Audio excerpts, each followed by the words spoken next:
Bismillahirrahmanirrahim. Assalamualaikum warahmatullahi wabarakatuh. Pada kesempatan kali ini saya akan membahas mengenai custom ROM di device Android. Pertanyaan yang sering muncul di komentar itu seperti ini. Bang, apakah custom ROM itu perlu root? Jawabannya adalah tidak.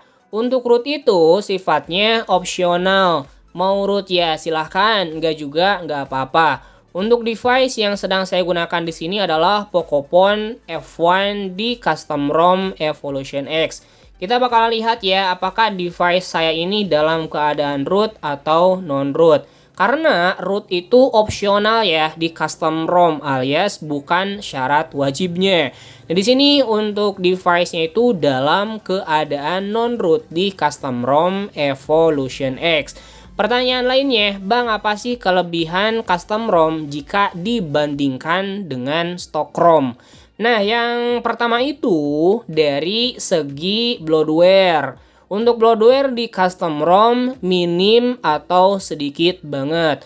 Bloatware-nya itu ada dari GApps atau Google Application.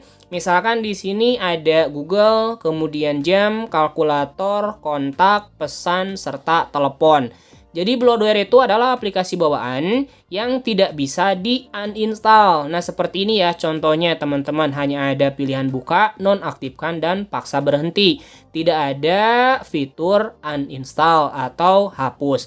Nah, kalau untuk Drive kemudian aplikasi-aplikasi lainnya, di sini saya install dari Play Store sehingga ada fitur buat uninstallnya.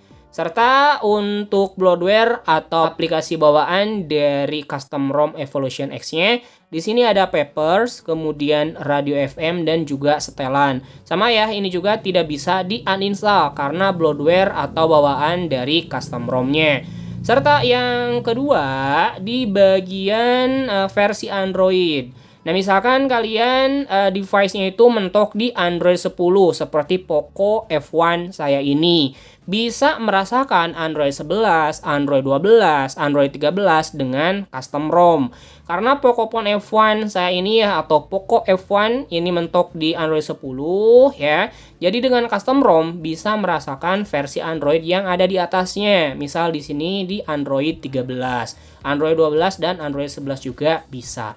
Kemudian yang ketiga di custom ROM itu ada fitur kustomisasi yang fiturnya itu mirip-mirip ya setiap custom ROM. Karena mayoritas custom ROM itu base-nya adalah AOSP atau Google Pixel. Jadi tampilannya misalkan di Pocophone F1, Realme 5 Pro atau device lainnya, kalau menggunakan Android 13 untuk custom ROM-nya ya tampilannya seperti ini. Kalau di Evolution X namanya itu adalah The Evolver. Mulai dari tema, bila status, notifikasi, setelan cepat, menu daya, gestur, layar kunci, tombol, animasi, lainnya tentang Evolution X. Nah, di sini adalah fitur khusus dari custom ROM-nya. Kalau di Nusantara namanya itu Nusantara Wings, kalau di Rising OS namanya adalah Stellan Rising, tapi untuk fiturnya ya hampir mirip atau sama aja. Di fitur lainnya ini yang paling menarik ya teman-teman, mulai dari deteksi saku, di sini akan memblokir sentuhan tombol dan layar saat perangkat berada dalam saku. Di yang kedua ini ada ruang paralel ya, jadi kita bisa menambahkan untuk ruang lainnya. Misal device kita mau dipinjam nih, nah kalian tinggal pindahkan aja ke ruang kedua seperti itu. Ada juga game space atau ruang game. Nah, untuk ruang game ini base-nya OSP pernah kita bahas juga ya, serta berguna banget ketika di in-game-nya. Dan untuk fitur yang menarik di sini ya, ada penyimpanan Google Foto tanpa batas. Kalian bisa mengaktifkannya atau menonaktifkannya juga tergantung dengan kebutuhan masing-masing. Buat user gaming, nah di sini ada buka FPS yang lebih tinggi dalam game.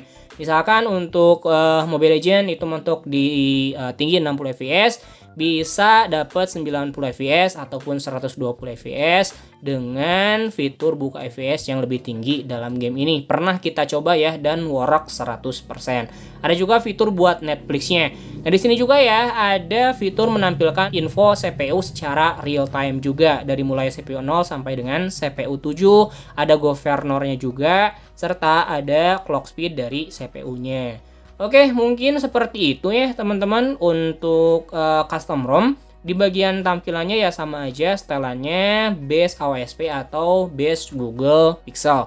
Mungkin ke cara pemasangan. Untuk syarat pemasangannya, device kalian itu harus sudah di UBL, wajib ya, dan sudah terpasang custom recovery.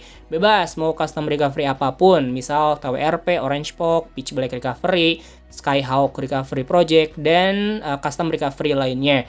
Pokoknya untuk recovery-nya itu harus menggunakan yang custom. Untuk cara pemasangan detailnya kalian bisa cek aja di pin komen ya. Itu dari stock ROM ke custom ROM dan dari custom ROM ke custom ROM lain juga sama ya. Mayoritas tiap device Android caranya seperti itu. Apakah tertarik untuk custom ROM? Monggo ya bagi yang mau oprek device-nya tapi masih bingung bisa menggunakan jasa konsultasi oprek yang saya sediakan, langsung aja ke telenya masing-masing. Semoga menjawab ya untuk pembahasan kali ini bagi kalian yang bertanya mengenai custom ROM di device Android ini. Semoga bermanfaat juga. Jikalau kalian suka silahkan di like, jikalau tidak suka ya tinggal dislike aja. Saya akhiri, wassalamualaikum warahmatullahi wabarakatuh.